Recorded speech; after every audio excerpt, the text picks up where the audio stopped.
Everyone, कैसे हो आप सब। स्वागत है आपका अपने चैनल टीचिंग विद बानी में। आज की जो हमारी क्लास है वो प्रेमचंद और रामधारी सिंह दिनकर का जीवन परिचय है। जीवन परिचय में हम वही चीजें पढ़ेंगे जिससे पेपर में डायरेक्ट क्वेश्चन बनते हैं। तो चलिए आज की वीडियो को स्टार्ट करते हैं। सबसे पहले हम जानेंगे मुंशी प्रेमचंद के कुछ बेसिक पॉइंट है जो पेपर में पूछे गए हैं और पूछे जा सकते हैं। सबसे पहला पॉइंट, इनके पिता का नाम क्या था। तो आपको याद रखना, जो मुंशी प्रेमचंद है इनके पिता का नाम अजैब राय था। अगर इनके जन्म की बात करें कि मुंशी प्रेमचंद का जन्म कब हुआ था, तो आपको याद रखना इनका जन्म सन 1880 ईस्वी में हुआ था। और इनका जन्म स्थान क्या है, तो आपको याद रखना इनका जन्म स्थान लम्ही वाराणसी उत्तर प्रदेश है। दोस्तों, पेपर में पूछा गया था। आप ज्यादातर क्या करते हैं, आपको वाराणसी उत्तर प्रदेश याद रहता है और वहीं पे आपकी गलतियां हो जाती है, क्योंकि आज के टाइम पे पेपर थोड़ा ज्यादा डीप में जाने लगे हैं।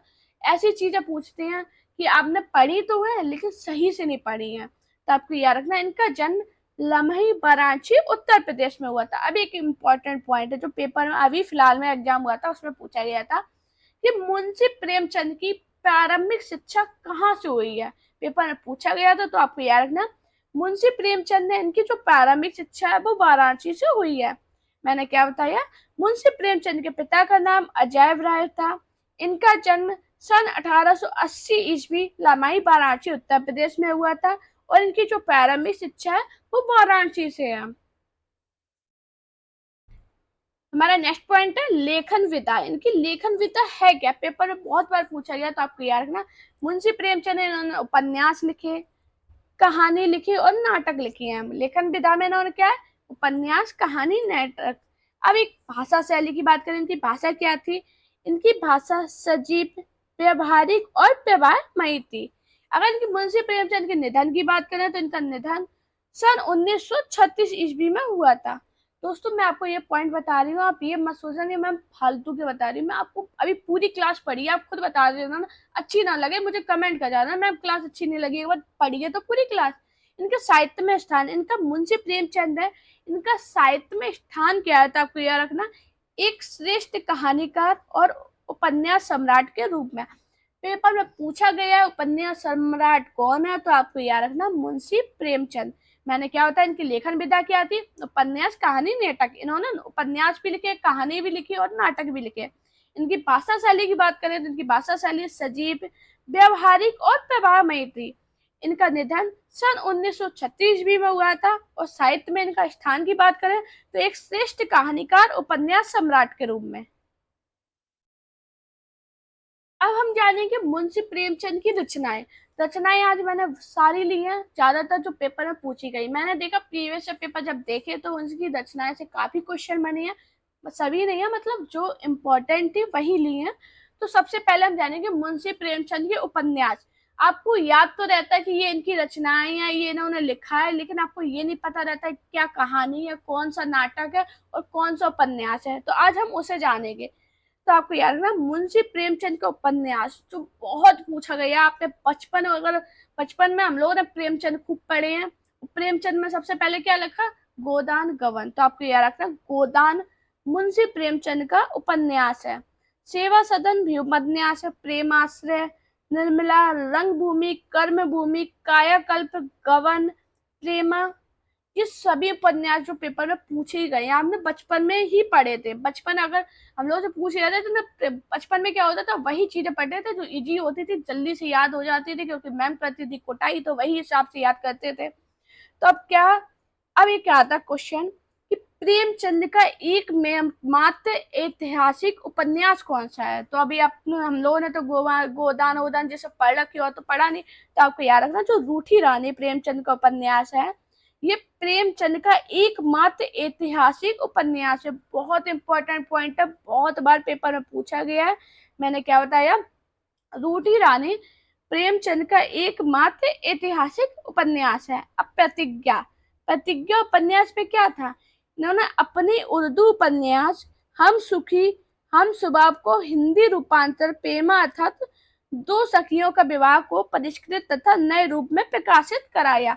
ये पेपर में पूछा गया था। ये जितना कोष्टक में लिखा है ना, कौन सा उपन्यास प्रकाशित कराया था, तो आप उसमें आंसर था प्रतिज्ञा। इसीलिए मैंने ये आपको कराया। आपको सारा कुछ याद है, आपको पहले से ही बहुत सारी नॉलेज है, लेकिन नॉलेज तो है आपको, लेकिन आपको थोड़ा ना थोड़ा कहीं कंफ्यूजन होगा, तो आज मेरे हिसाब से आज मेरी क्लास पढ़ के आपका वो कंफ्यूजन दूर हो जाएगा। मैं आपको बस यही बता सकती हूँ। मैंने क्या बताया, प्रेमचंद के उपन्यास कौन कौन से हैं? गोदान, सेवा सदन, प्रेमाश्रय, निर्मला, रंगभूमि, कर्मभूमि, कायाकल्प, गबन और प्रेमा। ये आपको पहले से याद होंगे। अब आपको याद क्या करना है? रूठी रानी। रूठी रानी प्रेमचंद का एकमात्र ऐतिहासिक उपन्यास है। और प्रतिज्ञा उपन्यास क्या है? इन्होंने अपने उर्दू उपन्यास को हिंदी में रूपांतरित किया, बस इतना याद रखना। इनका एक उपन्यास है जो बहुत पूछा जाता है, वरदान। वरदान बहुत बार पूछा गया कि वरदान किसका उपन्यास है, तो आपको याद रखना ये मुंशी प्रेमचंद का उपन्यास है। अब इनके उपन्यास ये था वरदान उपन्यास, ये किस में रूपांतरित हुआ था, तो आपको याद रखना अपने उर्दू उपन्यास जलवार इसार का हिंदी रूपांतरण है। ये पेपर में पूछा गया कि जलवार इसार का हिंदी रूपांतरित उपन्यास कौन सा है, तो आपको याद रखना वो वरदान है। एक बार तो डायरेक्ट पूछा गया था कि मुंशी प्रेमचंद का उपन्यास कौन सा है निम्न में से, तो वो भी आपको याद रखना वरदान है। अब एक बहुत इंपॉर्टेंट पॉइंट, और ज्यादातर लोगों को पता भी होगा कि प्रेमचंद का अंतिम और अपूर्ण उपन्यास कौन सा है। बहुत बार पेपर में पूछा गया, आप किसी भी एग्जाम की तैयारी कर रहे हो, एग्जाम में बहुत बार पूछे गया कि प्रेमचंद का अंतिम और अपूर्ण उपन्यास कौन सा है, तो वो कौन सा है? मंगल सूत्र। बहुत इंपॉर्टेंट पॉइंट है ये। जितने भी आज पॉइंट मैं पढ़ाऊंगी सभी इंपॉर्टेंट है। और अपने नोट्स आप, मैं हमेशा आपसे कहती हूँ अपने नोट्स में लिखिए, लेकिन आज मैं नहीं कहूंगी कि अपने नोट्स में लिखिए, क्योंकि ये पीडीएफ आपको मेरे टेलीग्राम पे मिल जाएगी, उधर से आप डाउनलोड कर लेना और रिवीजन मान लेना। अब हम जानेंगे प्रेमचंद का कहानी संग्रह। कहानी संग्रह से भी काफी क्वेश्चन बनते हैं कि प्रेम निम्न में से कौन सी कहानी, कौन सा उपन्यास, लेकिन हम लोग क्या होता है, याद तो सब कुछ है, सभी को पहले से ही सब कुछ आता है, लेकिन थोड़ा सा कंफ्यूजन रहता है, वो आज की क्लास में आपका क्लियर होगा। कहानी संग्रह की बात करें तो नव विधि बहुत बार पूछी गई है कि नव विधि किसकी कहानी है, तो किसकी है? प्रेमचंद की। प्रेम पूर्णिमा, लाल फीता, नमक का दरोगा, प्रेम पचीसी, प्रेम पसून, प्रेम द्वादशी, प्रेम तीर्थ, प्रेम प्रतिज्ञा, सप्त सुमन, प्रेम पंचगी, प्रेरणा, समर यात्रा प्रसून, नव जीवन, बड़े घर की बेटी और सप्त सरोज। ये प्रेमचंद की कहानियां हैं। आपको एक बार रिवीजन मारनी पड़ेगी। वैसे मैंने इन सबकी ट्रिक आपको शॉर्ट में बताई, आप जाना मेरा अभी शॉर्ट देखना, मुश्किल से 20 सेकंड का शॉर्ट है, उसमें मैंने इसकी ट्रिक बताई है कि याद कैसे करनी है, तो आप उसे देखना तो आपके लिए ज्यादा फायदा रहेगा। मैंने क्या बताया? प्रेमचंद की कहानियां नव विधि, प्रेम पूर्णिमा, लाल फीता, नमक का दरोगा, प्रेम पचीसी, प्रेम पसून, प्रेम द्वादशी, प्रेम तीर्थ, प्रेम प्रतिज्ञा, सप्त सुमन, प्रेम पंचगी, प्रेरणा, समर यात्रा प्रसून, नव जीवन, बड़े घर की बेटी और सप्त सरोज। ये किसकी कहानी है? मुंशी प्रेमचंद की। हाँ जी दोस्तों, अब एक इम्पोर्टेंट पॉइंट, आपने प्रेमचंद की कहानियां पढ़ी हैं, लेकिन पेपर में क्वेश्चन बना था कि निम्न में से प्रेमचंद की प्रतिनिधि कहानियां कौन सी हैं। अब आपने तो कहानियां पढ़ी, अब आप सोचो कि वही कहानी होती, वही प्रतिनिधि कहानी होती, और इधर पे ही क्वेश्चन गलत हुआ था, आयोग द्वारा गलत कर दिया गया। तो आपको याद रखना प्रेमचंद की प्रतिनिधि कहानियां कौन कौन सी है? पंच परमेश्वर, सज्जनता का दंड, ईश्वरी न्याय, दुर्गा का मंदिर, आत्मा राज, बूढ़ी काकी। मोस्ट मोस्ट इम्पोर्टेंट, बहुत बार पूछी गई है कि बूढ़ी काकी किसकी कहानी है? प्रेमचंद की। अगर ऐसे पूछ दिया जाए बूढ़ी काकी किसकी प्रतिनिधि कहानी है, तो वो भी प्रेमचंद की है। सवा शेर गेहूं, शतरंज के खिलाड़ी, माता का हृदय, सुजान भगत और इस्तीफा। ये इनकी वो कहानियां हैं जो पेपर में पूछी गई हैं। आज के जितने भी पॉइंट है ये सारी कहानियां पूछी गई हैं। अब किसी भी एग्जाम की तैयारी कर रहे हो, मैं आपको गारंटी दे सकती हूँ इसके बाद नहीं पूछा जाएगा। अब आप लोग आगे आपने इतनी सारी बता दी है, देखो हम थोड़ा बता दें आपको, मैं आपको 10 कहानियां बता दूं, 10 आपको ये रचनाएं बता दूं, अगर क्या जरूरी है वो 10 ही आएंगे? पेपर उठा के देखो, प्रीवियस ईयर देखो, कितनी रचनाएं पूछी आती भाई, हर बार अलग कुछ ना पूछ देते हैं। इसलिए मैंने बताई है जो रिपीट हो रही है। मैंने देखा काफी प्रीवियस पेपर देखे, उसके बाद मैंने देखा ये रचनाएं रिपीट होती है। अब किसी भी एग्जाम में सभी एग्जाम को लेकर चलती हूँ, तो मैं वही आपको पढ़ाऊंगी। और मैं आपको गारंटी दे सकती हूँ अगर आपने ये रचना याद कर ली, आपको कहीं भी कोई रचना नहीं पढ़नी, कुछ नहीं पढ़ना, और आप पेपर दे आना, इससे बाहर नहीं आएगा। लेकिन आपको इतनी याद करनी पड़ेगी। इन सब की ट्रिक मैंने अपने शॉर्ट में डालती हूँ। मैं बार बार बोली हूँ, मैं रचनाओं की ट्रिक डालती हूँ शॉर्ट में। डेली देखा कीजिए, 1-2 दिन के अंतराल में आती है, वो जरूर देखा कीजिए। शॉर्ट ट्रिक होती है और मजेदार होती है, ज्यादा बड़ी ट्रिक नहीं देते, ऐसी देते हैं आप भी बोर ना हो, मैं भी पढ़ाने में बोर ना हो। मैं वही पढ़ाती हूँ, तो जरूर देखा कीजिए। प्रेमचंद की कुछ प्रतिनिधि कहानियां और है, जैसे पूछ की रात। बहुत बार आपने खुद देखा होगा, आप खुद लगाते हो प्रीवियस पेपर, आप खुद देखते हो कि पूछ की रात पूछा गया।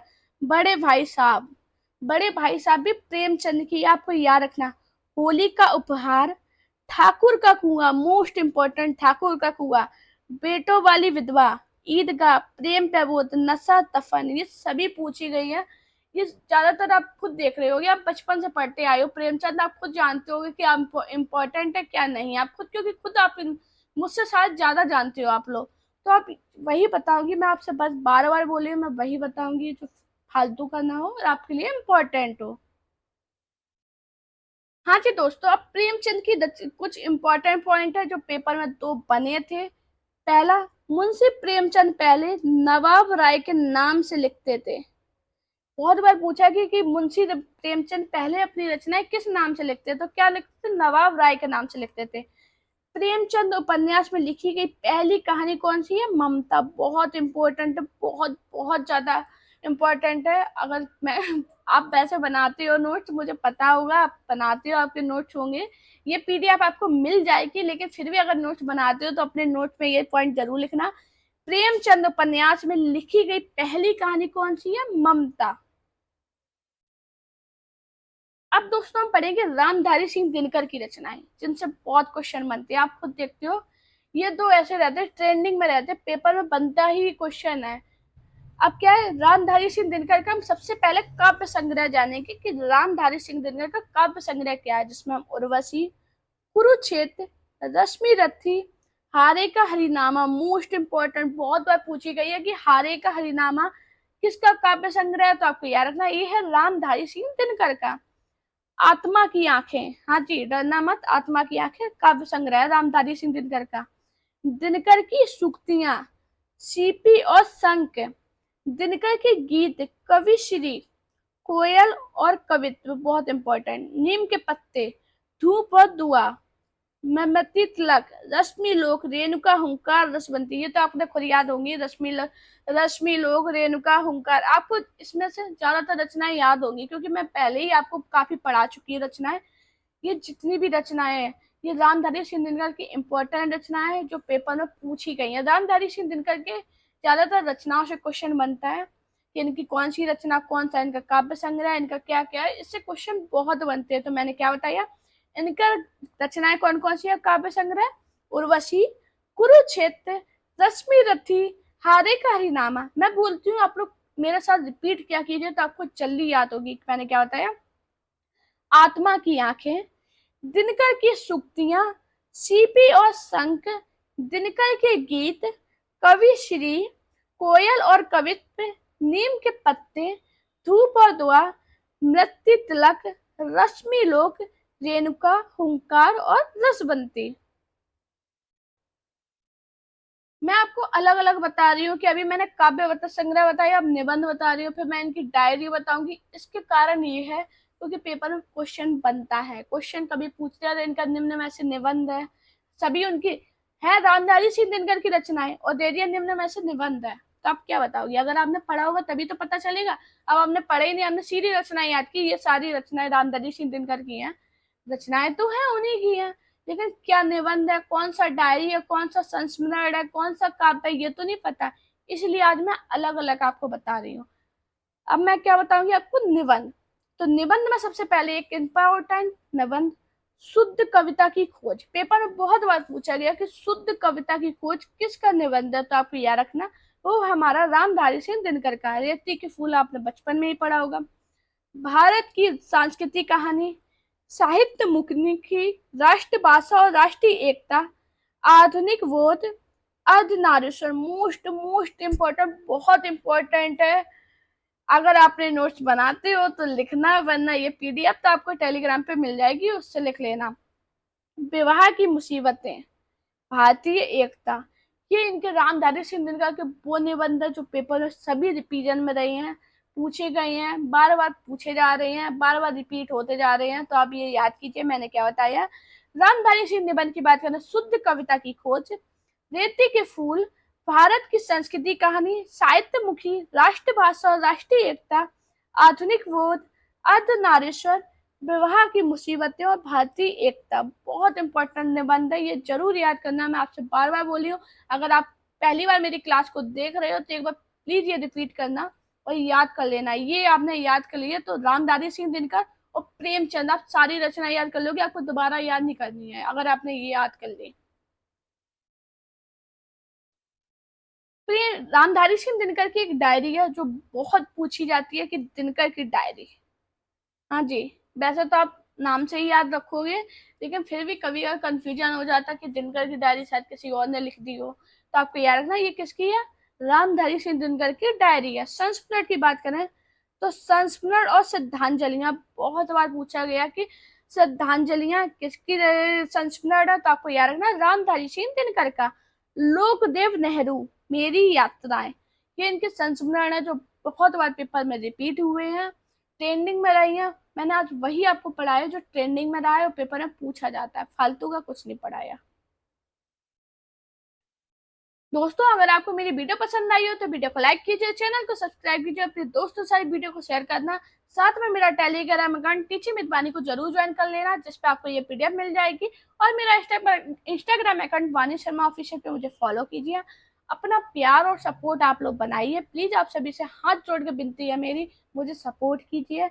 और मैं आपको प्रॉमिस करती हूँ मैं ऐसे ही आपको अच्छा अच्छा कंटेंट ला कर दूंगी। आपको पढ़ाई में जो भी प्रॉब्लम हो रही है मुझे कमेंट कीजिए, नहीं कमेंट कर पा रहे इंस्टाग्राम पे मैसेज कीजिए, मैं सभी के मैसेज पढ़ती हूँ, सभी का रिप्लाई करती हूँ। तो प्लीज आप लोग कमेंट करना। Thank you guys for watching this video.